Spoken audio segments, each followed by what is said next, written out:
Discover how to balance saving money and savoring life's precious moments. The subtle art of spending wisely without losing life's flavor. Imagine this. You're standing at the edge of a bustling marketplace.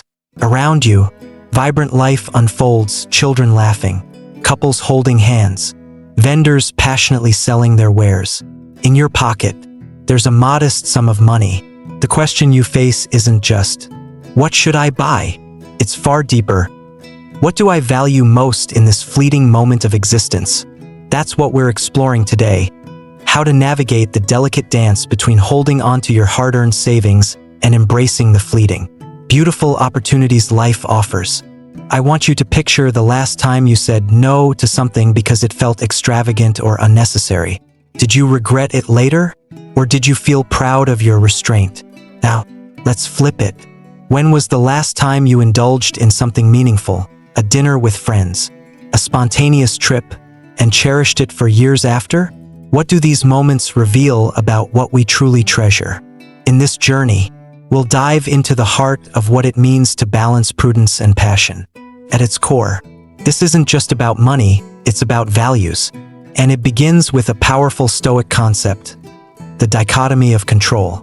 Epictetus, a revered Stoic philosopher, once said, "Wealth consists not in having great possessions, but in having few wants." Think about that.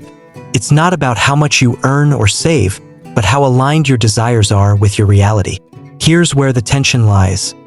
How do we reduce unnecessary wants without denying the joys that make life worth living? One evening, I met an old friend who shared a story that reshaped my perspective.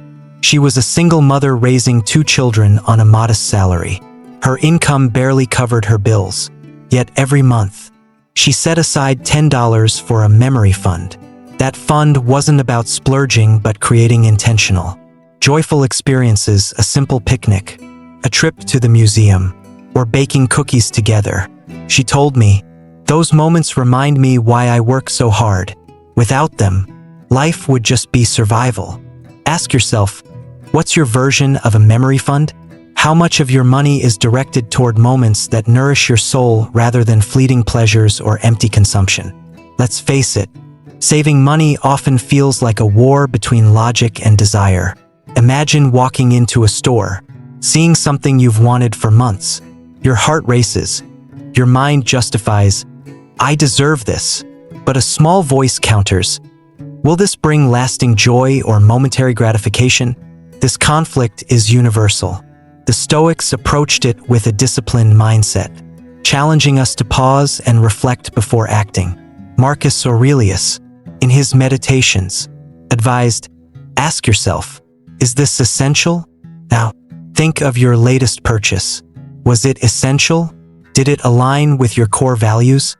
Or was it a fleeting indulgence, now forgotten? Here's the paradox. Life's most precious moments often aren't expensive, but they require us to be present. Imagine skipping an extravagant vacation to host a simple dinner with loved ones, where laughter fills the room and time slows down. The cost is minimal, but the value? Infinite. This is where we circle back to the heart of our dilemma. Saving and savoring aren't enemies. They're partners in crafting a meaningful life. When you save with purpose, you're not just hoarding. You're building a reservoir for opportunities that truly matter. But here's the deeper question. How do we define what matters? Mastering the flow, building wealth without losing your soul. Close your eyes for a moment and picture a river. This river represents your finances, a steady flow of resources. If you dam the river completely, the water becomes stagnant, unusable. But if you let it all rush away unchecked, the stream runs dry. The key lies in learning how to let the river flow, nurturing life while maintaining its strength. This is the essence of balance. Wealth that grows and sustains, yet also brings joy and meaning. Let's dig deeper. Wealth isn't just about accumulation, it's about flow. Money, like water, serves a purpose only when it moves. It's there to sustain your needs, create opportunities, and enrich experiences. Yet, so many of us either hoard it out of fear or spend recklessly, chasing fleeting pleasures. Why is it so hard to find the middle ground? The answer lies in understanding what money truly represents. To the Stoics, wealth was a tool, not a master.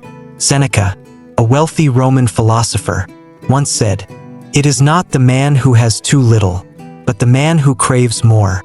That is poor." Imagine standing in front of an overflowing table of food and still feeling hungry. That's what happens when we mistake money for fulfillment. Let me tell you about a man I met during my travels. He was a street musician, playing his guitar in a crowded square. His clothes were worn, his case filled with coins, not a fortune, but enough for a meal. I asked him why he didn't play in a club or seek a steadier income. He smiled and said, "Because here, I trade music for smiles. That's wealth to me." His words stuck with me. Wealth isn't just measured in numbers, it's measured in moments. So, here's the challenge. How do we reframe our mindset to see money not as an end but as a means to something greater? To answer that, let's explore the idea of intentional spending. Every dollar you spend is a vote for the kind of life you want to live. Are you voting for convenience, comfort, status? Or are you voting for growth, connection, and joy? Let's break it down with a thought experiment. Imagine you have $1,000. What would you do with it? Some might save it all. Others might spend it all. But what if you split it intentionally? $500 goes into savings for the future, you're building security. $300 goes towards something meaningful, like a weekend trip to reconnect with loved ones or a course that advances your skills. The remaining $200 is spent on something small but joyful. A new book, a dinner out, a gift for someone special. Now, reflect. How did that feel? Balanced? Purposeful? The key is to design your spending around your values, not society's expectations. But here's the catch. What are your values? If you don't define them, your money will flow toward what's loudest in your life: advertisements, peer pressure, or fleeting desires. So ask yourself, if you could align your spending with your deepest values, what would your life look like in 5 years? To truly master the flow of wealth, we must confront a difficult truth. Money is finite, but time is more so. Every dollar spent is a trade-off, not just of resources but of your precious, irreplaceable time. Marcus Aurelius wrote, "You could leave life right now. Let that determine what you do and say and think." Sobering, isn't it? The time you spend earning, saving, or spending should reflect what truly matters. Because one day, the river will run dry. This brings us to a profound realization. Saving is not just about preparing for the future. It's about respecting the present. Savoring life is not just about indulgence. It's about cherishing what's here and now. So how do we reconcile these truths? How do we ensure that our river flows in harmony? The legacy of balance. How to build a life worth remembering.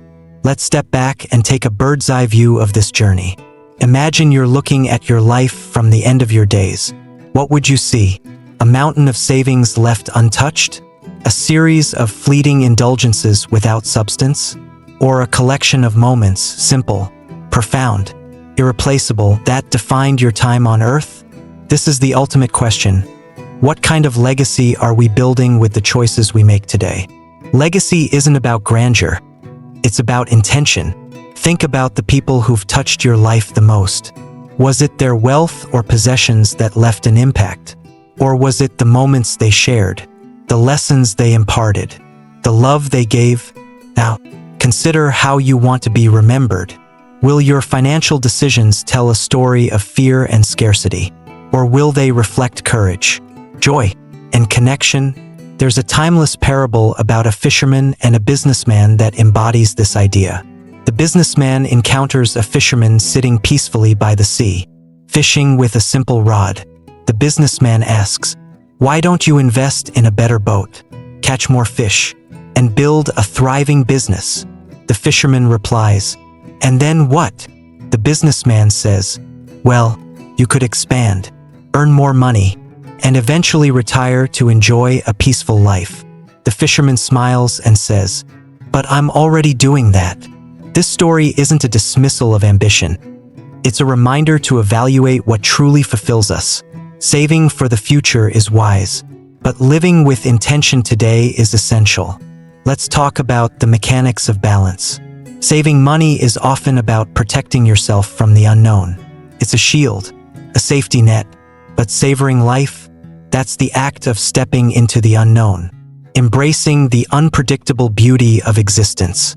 Here's a practical way to approach this: the 3-bucket rule. The security bucket. This is your savings, your foundation. It's for emergencies, education, retirement, whatever gives you peace of mind about the future. The growth bucket. This is your investment in the things that expand your potential: learning, skill building, starting a passion project. It's the bucket that plants seeds for long-term fulfillment. The joy bucket. This is for the moments that make your heart sing. A concert, a trip, a heartfelt gift. This bucket reminds you that life is meant to be lived, not just prepared for. The magic of this system lies in its adaptability. You decide how much to allocate to each bucket based on your priorities. But here's the challenge. Do you have the courage to let go of excess in one area to make room for abundance in another?